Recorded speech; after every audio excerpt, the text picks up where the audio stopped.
There's a lot of just survival. I feel like I'm doing what I have to do, even if some days it is the bare minimum.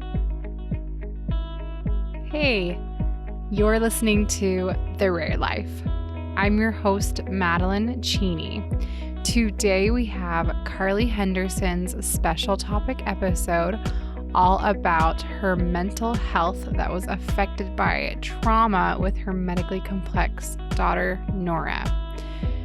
Karley did share her story in the previous episode, number 86, so be sure to check that one out if you haven't yet. This episode is so needed. When I was dreaming this one up, I invited listeners interested in sharing their mental health journey to apply to be a guest. And the number of applications I received kind of broke my heart, but it also gave me that much more resolve to get this episode out there because it is clearly needed and something that so many of us silently suffer through. Karley has struggled with anxiety ever since she was a kid, but with her daughter's birth and all the ensuing trauma that came along with that came depression, panic attacks, night terrors, and PTSD. But as we all know, life keeps marching on. Her daughters still require visits to the hospital that is home to her most intense triggers.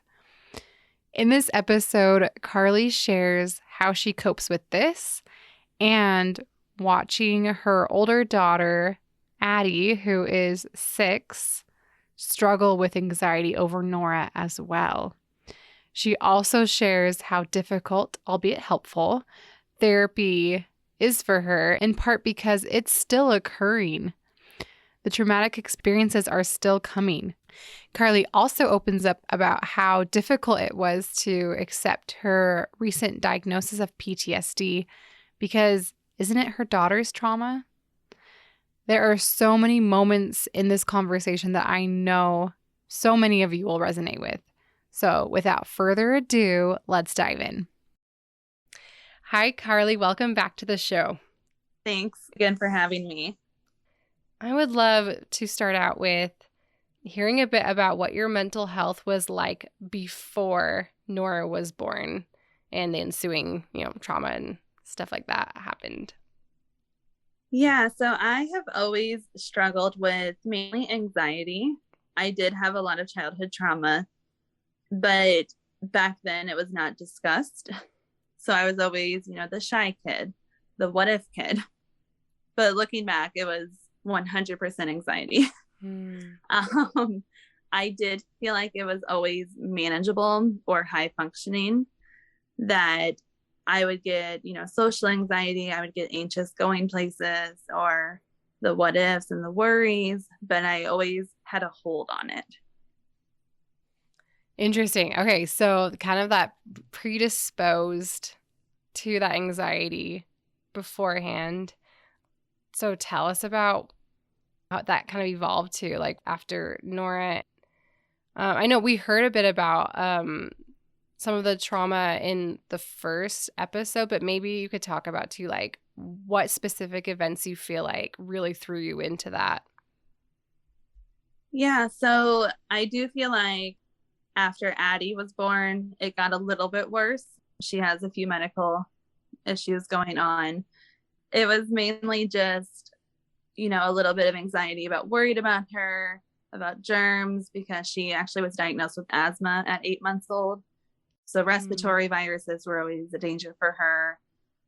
And then after my pregnancy with Nora and Nora was born, it really took off. Nora spent most of her first year in the hospital, and my mental health got so bad that it did turn into depression. And then I started having panic attacks at that point every time I went to the hospital, which was really hard, when I'm at the hospital every single week. Yeah. Certain triggers would send me into panic attacks, whether it was the smell of the soap at the hospital or the smell of the hand sanitizer, the parking garage, the sounds of the machines. I began having night terrors, and it was the same reoccurring night terror every single night. So that it really became an issue. Ironically, though, it was not until after Nora's first year that I realized how bad it had gotten. I think because I was in that fight or flight mode for that entire year. Being at the hospital, Nora had 4 brain surgeries her first year, going through that, going through the doctors not knowing what was going to happen, going through Nora having her seizures, holding her down for the doctors. There's just so much that played into it.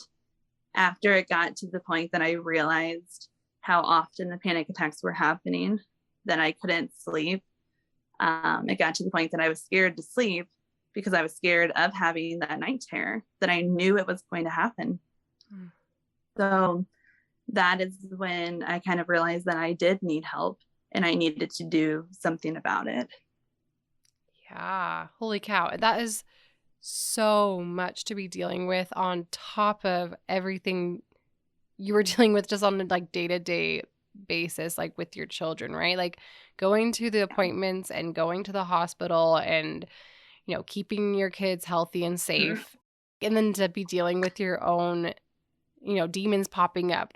Yes, they were caused by like the everyday life things you were going through, but like to be handling both of those at the same time. Yes, it was very challenging.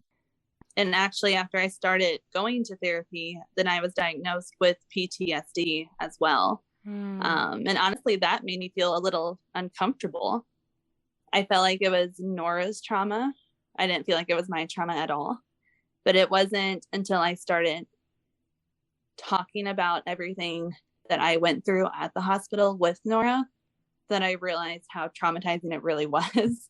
Not only for Nora, but for myself as well, that we kind of share that trauma. Yes. That is such a good way to put it.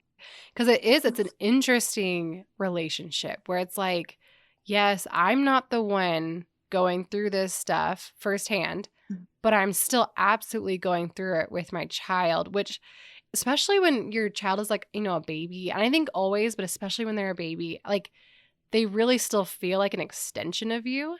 Yes. And I think that's probably like an evolutionary thing that's, you know, intentional so you can take care of your baby and everything. And so, I don't know, just like watching your child and your baby go through these really terrible traumatic things, like it really does feel like it's happening to you. And I don't know, I hate to say this because I feel like, I don't know, it's a little bit like audacious to say, but like I think in some ways, I think it's just very different. It's very different to be experiencing the trauma firsthand, like as the patient versus being the parent.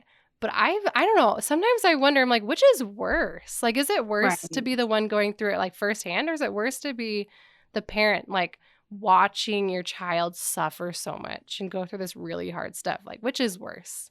Yes. And I feel like no matter how old your child, it's hard, but especially, I don't want to say it's harder, but when they're an infant and they can't communicate with you, and you're seeing them laying there having incisions or IVs or chest tubes, and they can't talk to you about it.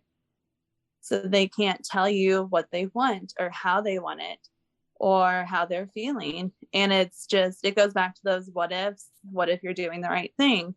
What if you're not doing the right thing? And I feel like that kind of sends you into more issues and more anxieties because you don't know. Yeah. And so much of the stuff that you're doing to save their life or keep them alive, it feels like, you know, at their expense at the same time. So it's like, I feel like I'm doing these terrible things to you by like putting you into surgery or like, you know, whatever it is. But like to save you, but I don't know. I feel like there's kind of that responsibility of like, what am I doing? Like even like something like Kimball's G-tube surgery. That's not like a huge surgery, but it still was like, what have I done? Did I like, I just made a hole in his stomach. Was this really the right thing? Like, was I overreacting? Should I have like just bucked up and like kept the OG tube? Like, I don't know. I feel like there's a lot of questioning that way too. Of like, am I doing this to them? Like, am I messing them up? I agree. It is hard. So the PTSD, when you received that diagnosis, and you said initially you felt almost guilty, like that's not your right to that trauma. Yeah. What did that look like in like kind of working through that? Did you like come to acceptance? Like, yes, I do have this. Like, what was that like? Like I said, I had such a hard time with it, and it was hard for me to say out loud because I felt guilty and I felt a little bit embarrassed. Like I was trying to take away from Nora, which I wasn't, obviously, but I did not want her trauma to be less because I also had that trauma. So it took me a while to realize that we can share that trauma in different ways. And I'm still working on it a lot. I've been in therapy for about 7 months now, which I still have a very long way to go. But it is helping me realize that I do have severe mental health issues and that I do need to take care of it or I will end up drowning. And I can't take care of me. I can't take care of her or Addie if I don't. So I think I've begun to accept that I do have anxiety, I have depression, and I have PTSD. Mm-hmm. I guess I'm curious too. Do you find it difficult to like say that out loud? Like just now when you like listed that off, like is that hard? I think that's why I listed it, because I still feel strange doing it. I feel like that PTSD still has a little bit of a stigma attached to it. And it is hard because I still go back to, I'm not the one who had my head cut open 4 times. That's her. But then I realized if I heard somebody else saying that, like, oh my gosh, that's terrible that you went through that with your infant. And I kind of have to look at it like that, like what I would say to a friend or somebody reached out to me versus to myself. I feel like we're always a little bit harsher on ourselves. Yes. Yeah, that self-compassion is really hard. But I agree. Like, and even, okay, I also think that like that translates over to like listening to podcast episodes. Like when you can hear someone else talking about it, you can be like, oh, like I can, it kind of switches it a little bit. So you can kind of have that more compassionate view. And so, I don't know if that makes sense, but like seeing someone else struggle with something and talk about it, you can be like, oh yeah, I struggle with that too. And actually that does make sense that I struggle with that. And so hopefully there are people listening right now too that are like, yeah, like I also have a lot of the same struggles. And listening to Karley talk about it, like, yeah, of course Karley has that stuff. Like that's been really hard, and I don't know. I just feel like it is easier. Yes, 100%. I completely agree. And that's actually, I'm doing parts in memory therapy. And a part of that is going back to yourself in that position and talking to them about how they feel and what they're going through. And I do feel like you have to look at it in that way, or you're not going to accept it. You're not going to talk to yourself the same way. Yeah, totally. And there's definitely, I don't know, I feel like there is a lot of shame too in struggling. Yes. And shame can be so, I don't know, how I picture it, because I've been kind of working through my own stuff too this year. I realized I was shaming myself for struggling, but I realized I was like, it was very poignant. It was like after this therapy session, and I realized I was like, I have been literally kicking myself while I was down on the ground. Like I pictured myself curled up like in a dark, dank room or something, like, I don't know, some sketchy basement, curled up in a ball, like just so hurt, and then kicking myself, like, get up, get up, get up. Why are you down there? You're so, you're so weak or whatever. And like, it really broke my heart. Like that was kind of hard to process, to be like, oh my gosh, what have I been doing to myself? And I think it is really easy to get to that point, to shame ourselves when we're struggling, which is essentially like kicking yourself while you're down. Like it's not going to help at all. Right. I agree. I feel like parents of medically complex children, that we're almost held on this strong pedestal. Like I can't tell you how many times I've heard, oh, you're so strong, I don't know how you do it. When in reality, I want to curl up in a ball. I'm tired. I'm anxious. I don't feel strong at all. And I know I'm strong, but I'm also tired and anxious and depressed, and that's okay. But it is, I feel like we try to be strong for our children, for our spouse, for the doctors, but we have to take care of ourselves, and we have to realize that it's okay to not be okay, because who would be okay in these situations? Yes. Yeah. Like looking at validating what you're going through. Yes. Yeah, totally. It's hard, but it's worth it. Yeah. Yeah. So let's talk a little bit about depression. So I know that can either be clinical, like diagnosed, or it could also be, feeling depressed or having like acute depression, but like feeling depressed. But I would just love to hear, like, what has that been like dealing with this different symptoms that come along with depression and still keeping up with everything that you have to do as a parent? It is very difficult. I don't want to say anxiety is my thing, but anxiety is kind of my thing. I've always dealt more with a lot of anxiety, as I mentioned, ever since I was a kid. However, depression is newer to me. It is very difficult, especially when you're the one in charge of the appointments. You're the one in charge of the children, that you have to just basically make yourself do it. And some days it's a movie and pizza kind of day. It's a movie and macaroni and cheese. We've watched Encanto probably 15 times in one day. There's a lot of just survival. I feel like I'm doing what I have to do, even if some days it is the bare minimum. Yeah. Yeah.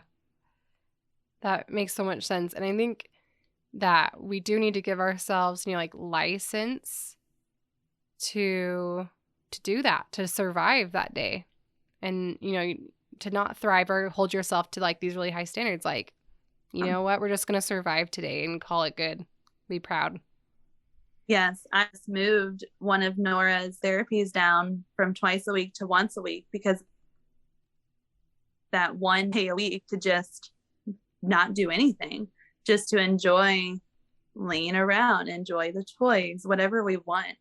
Because not only did Nora need that, but I needed that as well. Yeah, totally. That makes so much sense. Has there been anything that you have found that has kind of alleviated some of the symptoms of your depression or PTSD or, night terrors or panic attacks? Have you found things that have helped at all? It's been hard since I am living in this currently. Yeah. I feel like sometimes when we hit on those past events, it's not easy by all means. I don't want to say it's easy, but it's a little more difficult when you're still facing these triggers on a daily basis. Yeah. So I have really struggled with that. I'm kind of running away from it a little bit. Like I usually bring like a little pump of sanitizer in the stroller, so I don't have to use any of theirs, which is not great coping skills, but it is avoiding, I guess, my triggers right now until I can work on healing a little bit more of the trauma that I do have. Like I said, I'm doing the parts and memory therapy. So going back, we started at Nora's birth. So I do feel better about those certain situations. We've kind of neutralized those emotions. However, Nora has had a lot of stuff, so there's still a very long ways to go. So I think just kind of chopping at it has helped me in some ways. However, there's still a lot that needs chopped away.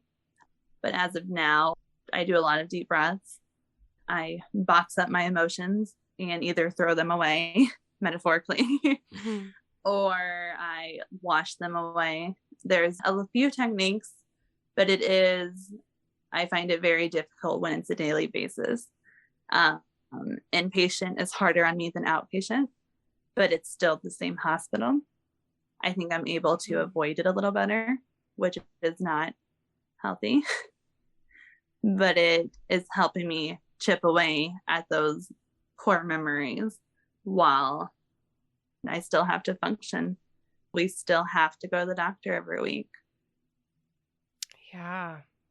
While you were talking, it reminded me of like being in the war zone and like needing to go to the hospital and stuff, Mhm. like for the wounds that you've had, but like you have to like stay in the line of fire. You Yeah. can't just go hide away, I guess, ironically in a hospital, but like that wouldn't be where you'd be hiding away. But in our metaphor, to still be in that line of fire, like how do you heal? If Yeah. you're still, the wounds are still coming and you're still feeling in danger. That Right. is tough. It's tough to really like cope with that stuff or process it if you're still having it, it's still Yes. happening. And that's honestly, like I said, I have some childhood trauma as well, but we are focusing on this medical trauma because it is stuff that I have to face every single day. Mm-hmm. So it's just chipping it off little by little in hopes that we can beat it before it catches back up again, because there's traumatizing things happening still. Yeah. It's trying to beat the race. I feel like getting it down just enough just so I can pile more trauma back on. Yeah. Yeah. That's such a tough situation. How do you feel about yourself? Like I know this is getting so here we go. But how do you feel about yourself? Like in this struggle, what is your view of yourself? I feel it comes back to those mixed emotions, I guess. There's a part of me that feels proud of me because every time my therapy appointment comes around, honestly, I don't want to go. It's hard. Mm-hmm. I don't want to go. I don't want to deal with it. I would rather just sit back and enjoy my day. I still go. I still go and I still do it. I'm trying to do it. Mm-hmm. And then there's a part of me that's sad because there is some things that I don't remember because it was that traumatizing that I just blocked it out. There's parts of me that are sad because I feel like my kids don't get the full me because I'm either anxious or depressed or going through a panic attack. So I feel like I'm not entirely the mom that I want to be to them because I'm not here, essentially. My mind is other places, or I'm tired because I can't sleep. There's a lot of mixed emotions about myself with it. Yeah. Yeah. That all makes so much sense. Actually, it really resonates too, that I've felt a lot of those things. I don't know. I guess there's sensitivity to be like, I felt that too if I'm not dealing with, the same level as you. But like, there is this like sadness that I've experienced too. Like, because I've had like episodes of feeling depressed, not necessarily clinical depression, but like of like, I don't have the energy to get off the couch. Like I'm just going to sit here and just feeling like in that haze and like kind of like watching the kids and be like, what kind of mom am I right now? Like, I want to be like, let's go to the library and let's go on a walk and, that version of myself. But to be like, I'm just not here right now. It's really hard. It's very hard. And then just, you have those feelings that you want to do it, but then you just can't do it. And I've realized even after my therapy sessions, I can't do anything the rest of the day. I am angry. I'm irritable. I'm exhausted. Just going through it all again and going through those memories. And it's hard because it's part of the process, but then you're still missing out then. You're missing that entire day. Yeah. Yeah. Yes. I felt so similar about my therapy appointments too. It's like the whole day's trashed because before the appointment, I don't know if this is for you too, but before the appointment, also I'm like, oh no, like I have therapy today. I don't want to do it. And then the rest of the day is like, I mean, you open those wounds up and it is really hard to package them up neatly and kind of like back into life, and so it's such a sacrifice to, to do therapy. It is. That's me too. I usually walk around the house beforehand. I don't want to go. I'm just going to cancel. I'm not going to do it. And then there I am getting in the car going. And then then I'm getting home and I'm irritable and all I want to do is curl up in bed. And it's hard because you're supposed to be doing it. It's going to help. But in that moment, in that day, it's not helping. Yes. Yeah. It is hard. Yeah, it's like it's definitely an investment. It's like in the long run, I know this will help me, but like it'd be easier to just not go, to not do it today. Exactly. and then you're drowning, then you're in a bad place before you realize it. It is definitely worth it. It's just very hard to do it and to commit to it. Mm-hmm. Yeah. But that, I mean, I think it is really cool that you recognize how hard it is for you and what a sacrifice it is. And then to feel that pride, like to be like, yes, like I'm doing it, even though I really don't want to. Yes. I've even told my therapist that. I'm like, no offense, but I really don't want to be here. Yeah. But I am. So I'm sure they hear that all the time too. Like, yeah, everyone hates me. Yeah, pretty much. And then they're thankful in about a year. So yeah, totally. Exactly. So I would love to segue too into Addie's panic attacks. And I know that that's like, she's only 6 years old and you know, you've already been witnessing this. Do you mind sharing a little bit about, you know, that situation? yes. So Addie has always had anxiety, like her mother. And she also has sensory integration disorder, or SPD.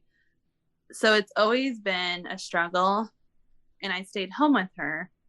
And then once Nora came along, you know, we spent that entire year almost in the hospital. So I was not with her. However, Addie would come and see her. So Addie saw incisions on her head. Addie saw a chest tube hanging out of her, which I feel like is good because she missed her. She missed me. We were lucky enough to be able to do that then. But it got to the point of her asking what's wrong with her. Is she going to die? When do you get to come home? It turned into a lot of crying and a lot of what ifs, which reminded me of me. And then once COVID came, Addie is very particular and she knows how important the masks are. And like any other kid, she listens to everybody. So she knew a little bit what was going on. Nora cannot wear a mask for her medical reasons. And anytime we would leave the house, Addie would begin to have a panic attack.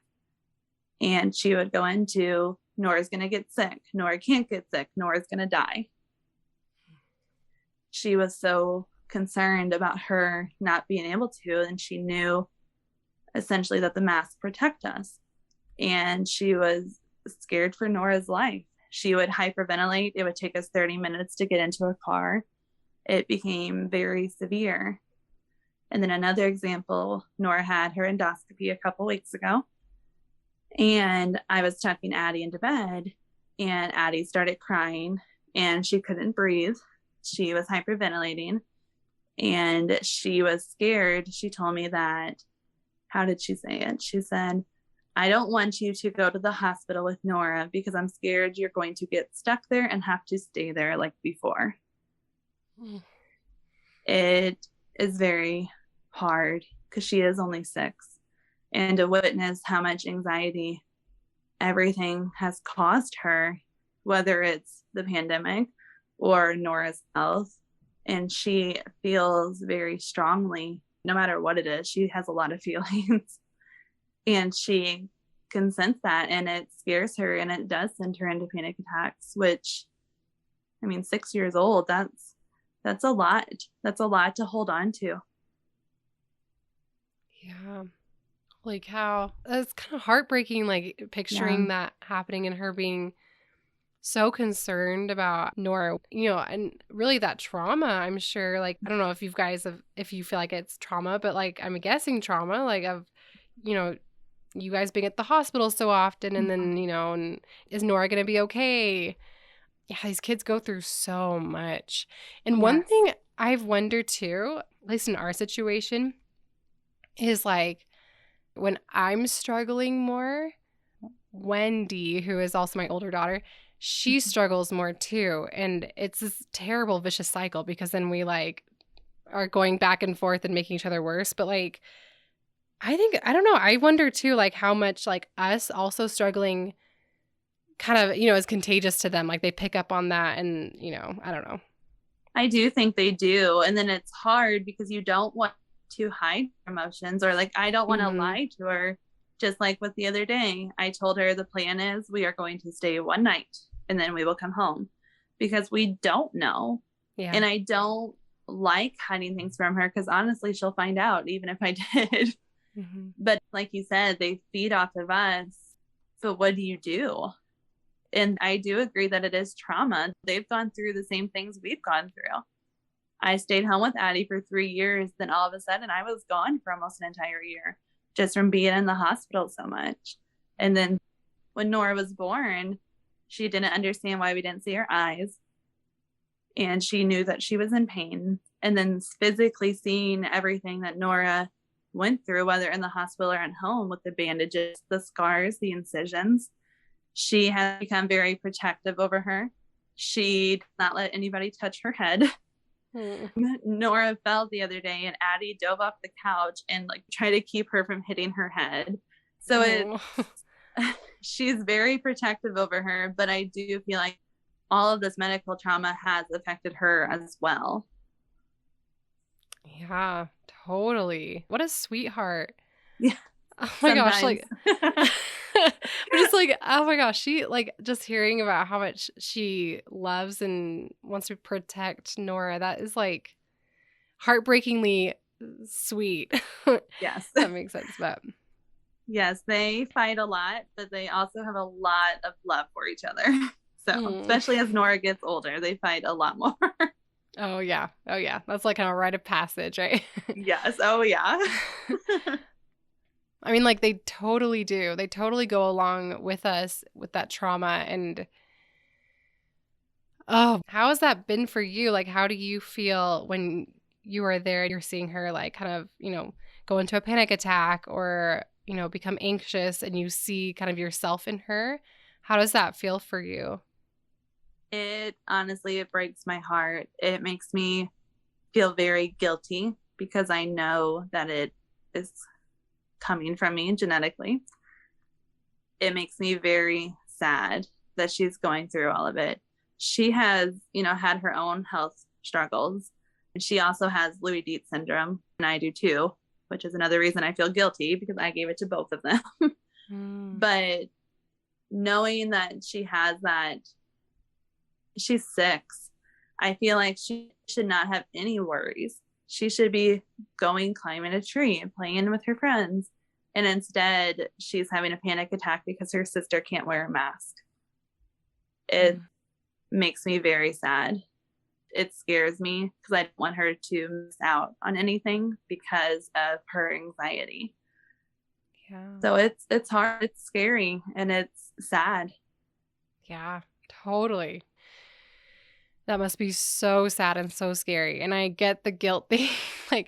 Yes. Like I totally get that where you're like, oh, that came from my genetics. And I'm really sorry. And I would have never given that to you on purpose, but I still feel so guilty. Like it was, it's inevitable, terrible. I feel like, to have just a little bit of the guilt at least. Yeah. Knowing that it just happened, which a little off topic, but Addie and I did not get diagnosed with Louis Dietz syndrome until Nora did. Nora is actually the reason we got diagnosed with that.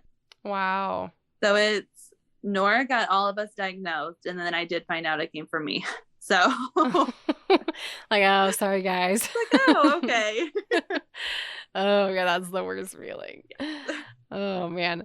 Well, I would love to close with I just noticed that you said for the year you wanted your focus word to be peace. And so I would just love to close with how you might envision that happening for this year. Like what little ways that you might incorporate that focus or that vision of peace. Yeah, so I decided to pick the word for the year. My husband makes fun of me anytime I try to do resolutions. So I saw the idea of the word. I was like, oh, I really like that. Like that's perfect. One word for 1 year just to focus on it. And peace came to my mind immediately. I feel like there's so many ways to incorporate it. Like I want to find peace with my trauma. I want to have a peaceful night of sleep. I want to be able to walk into the doctor's appointment peacefully. There's so many just different things to find peace with our lifestyle, peace with accepting everything. I think honestly, my biggest focus right now is therapy, and as cliche it might be, some me time. There's sometimes that I don't even recognize myself anymore, and I don't like it. I want to know who I am, and I want to just find the peace with it. Yeah. That's the first word that it shot out to me. There's so many factors to it. The peace, to find the happiness, to find the contentness. It's just a lot. And that's my goal for the year. Yeah. Yeah. I love that. And I really do, I don't know, it sounds cheesy, but I do really hope that happens for you. I'm just picturing that like, yes, like that is such a awesome goal to work towards. And, you know, I feel like you're on your way, like you're doing things like therapy and you're aware of it. And, you know, those are the first steps and that kind of thing. And I wish you a peaceful year. Thank you. I appreciate it. Yeah. Like, this is feeling so cheesy, but like, I really do hope that happens for you. That's my goals. Yeah. No, I love that so much. Well, thank you so much for, you know, sharing about your mental health and getting real personal about that. I really, really appreciate that. No, of course. Thank you again for having me. I feel honored to be able to be here with you. You're welcome. To follow Karley and me on Instagram, check out the links in the show notes. I will never stop touting the value of having a great, supportive therapist to help us work through trauma. Some of you will remember episode 25 with my amazing therapist, Rosey. In that episode, we discuss a type of trauma therapy that has been totally life-changing for me. So there is a link in the show notes if you want to check that episode out as well. And one more resource. If getting to traditional in-person therapy is not an option for you, I encourage you to check out our sponsor, BetterHelp. They offer online licensed therapy, and they even have a financial aid program for those whose budgets don't allow for the fees. And if you use the link in the show notes, a portion goes towards supporting the podcast, and there is a discount built into that. So check that out if that sounds like the right next step for you. Join me next week as I chat with a certified mindfulness practitioner, Anna Smith, about the ins and outs of numbing out and how we can stay present in the difficult, the heavenly, and everything in between. See you then.